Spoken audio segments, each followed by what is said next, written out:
In the annals of criminal history, few names evoke as much fear and fascination as that of John Christie, the notorious serial killer who terrorized London during the 1940s and 1950s. His life and crimes remain a chilling reminder of the capacity for evil that can lurk behind a seemingly ordinary facade.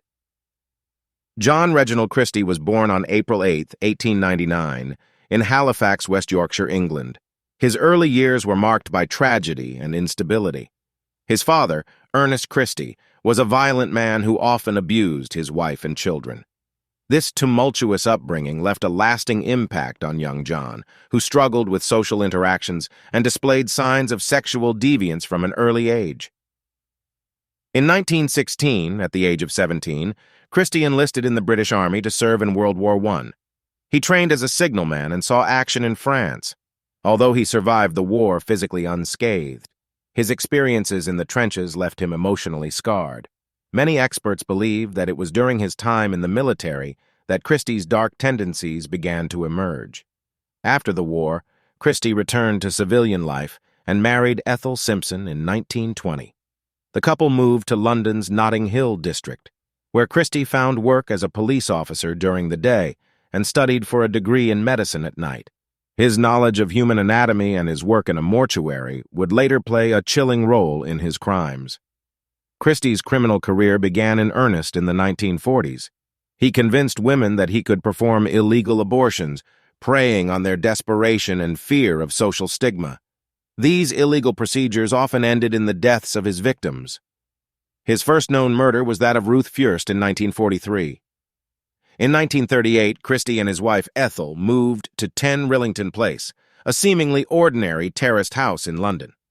This unassuming residence would become the site of his most gruesome crimes. Between 1943 and 1953, Christie lured at least 8 more women to their deaths at 10 Rillington Place. He would strangle his victims, often using a device he crafted himself, and then engage in disturbing acts of necrophilia. To cover up his crimes, he buried their bodies in various locations in and around the house. The beginning of the end for John Christie came in March 1953, when a foul odor emanating from 10 Rillington Place caught the attention of the landlord. Upon investigation, the police discovered the decomposing bodies of several women in the house, including that of Christie's wife, Ethel. Christie was arrested, and a thorough search of the premises uncovered more evidence of his gruesome acts. His trial began in June 1953, and he was charged with the murder of his wife and baby daughter, as well as several other women. Christie's defense was flimsy at best, and he was found guilty of multiple murders. On July 15, 1953, John Christie was sentenced to death. He showed no remorse for his crimes and went to the gallows on July 15, 1953, at the age of 54. His execution brought a sense of closure to a horrified nation and marked the end of one of the most infamous criminal careers in British history. The case of John Christie remains controversial and has left a lasting impact on the criminal justice system in the United Kingdom. His crimes were a contributing factor in the abolition of the death penalty for murder in the country in 1965.